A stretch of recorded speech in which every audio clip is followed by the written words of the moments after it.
2025, marking the first ever public address in the district. Graduate MLC of Kadapa Ram Gopal Reddy described the event as historic, claiming it will be unlike any political gathering seen before in Kurnool. According to Reddy, over 40 lakh people from 14 districts are expected to attend the rally, with extensive arrangements made for transportation, food, water and medical support. He emphasized that GST 2.0 reforms have empowered citizens and business to invest freely in property and goods, boosting economic activity across Andhra Pradesh. The Prime Minister will be joined by Chief Minister Chandrababu Naidu, and both leaders will address the crowd at 2:30 p.m. Reddy also highlighted Modi's inauguration of multiple development centers in the region, asserting that the initiatives will transform Kurnool from a region of stones and sand into a hub of prosperity. He stressed the need for job creation, infrastructure development and water projects like Andhra, Nepal and Jalera Nagar, which are already helping irrigate vast areas. Reddy expressed confidence that within 2 to 3 years, Rayalaseema will evolve into a thriving region with employment opportunities and agricultural growth.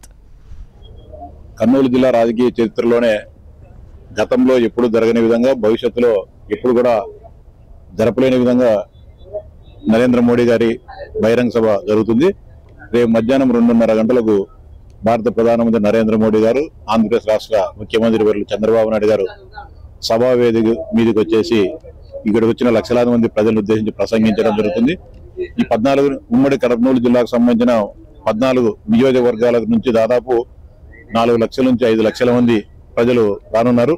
వచ్చే వారందరూ కూడా ఎలాంటి అసౌకర్యం కలగకోకుండా అందరూ కూడా ఆయా గ్రామాల నుంచి బస్సులు, వాహనాలన్నీ కూడా ఏర్పాటు చేయడం జరిగింది. వచ్చిన వారికి కూడా ఎలాంటి అంటే అదేవిధంగా వైద్య శిబిరాలు కానీ, మంచినీరు కానీ, మజ్జిగ కానీ, భోజన వసతి అవన్నీ కూడా ఏర్పాటు చేయడం జరిగింది. ముఖ్యంగా సూపర్ జిఎస్టి సంస్కరణల వలన ప్రజలకు ఏ విధమైన ఆర్థిక లబ్ధి చేకూరుతుందనే దానిపైన ప్రధానమంత్రి గారు ప్రజలందరూ కూడా వివరించి చైతన్యవంతం చేయడం జరుగుతుంది. ఒకవైపు తగ్గిన పన్నులను ప్రజలకు, అదేవిధంగా ప్రజానీకానికి ఏ విధంగా అందాలి, ఏ విధంగా వ్యాపారస్తులు మోసం చేయకోకుండా అంతిమ లబ్ధిదారులకు చేరాలనే దానిపైన ప్రజలను చైతన్యవంతం చేసే అవగాహన కల్పించడం జరుగుతుంది. ఈ మహాసభ ద్వారా కర్నూలు జిల్లాకు కూడా అనేక శంకుస్థాపనలు, కొన్ని ప్రారంభోత్సవాలు కూడా నరేంద్ర మోడీ గారు చేయనున్నారు. ఖచ్చితంగా ఈ సభ ద్వారా కర్నూలు జిల్లా, ముఖ్యంగా కర్నూలు జిల్లా పశ్చిమ ప్రాంతం ఇప్పటికి కూడా కరువు పరిస్థితులు ఉన్నాయి. ప్రతి ఏడాది కూడా వేలాది మంది పనులు లేక, ఉపాధి లేక వలసలు పోయే పరిస్థితి. వాటన్నిటిని కూడా వలసలను తగ్గించేదానికి, రైతాంగాన్ని, కార్మికులను, కర్షకులను ఆదుకునేదానికి ఎన్డీఏ ప్రభుత్వం అనేక రకాలైన చర్యలు చేపట్టడం జరుగుతుంది.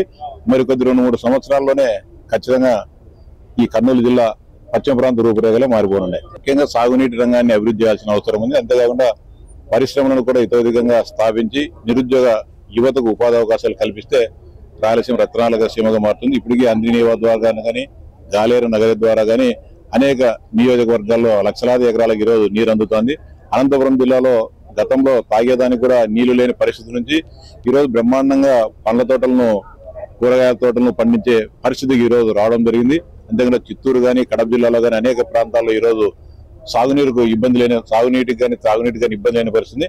ముఖ్యంగా నంద్యాల పార్లమెంట్ లో పరిస్థితి కొంత మెరుగ్గా ఉన్నప్పటికీ కర్నూలు పార్లమెంట్ నియోజకవర్గంలో సమస్యలున్నాయి. మరి 2-3 సంవత్సరాలలో ఆ పరిస్థితిని అధిగమించి ప్రజలకు మంచి జరుగుతుంది. ఈ ప్రాంతం కూడా సస్యశ్యామలం అవుతుంది. నిరుద్యోగులకు ఉపాధి జరుగుతుంది. రైతులకు కూడా మంచి జరుగుతుంది.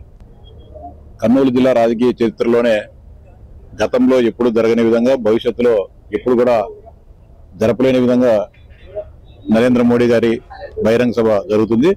రేపు మధ్యాహ్నం 2:30 గంటలకు. As part of the Super GST and Super Savings Program, Prime Minister Narendra Modi is set to visit Kurnool on October 16, 2025, marking his first ever public address in the district. Graduate MLC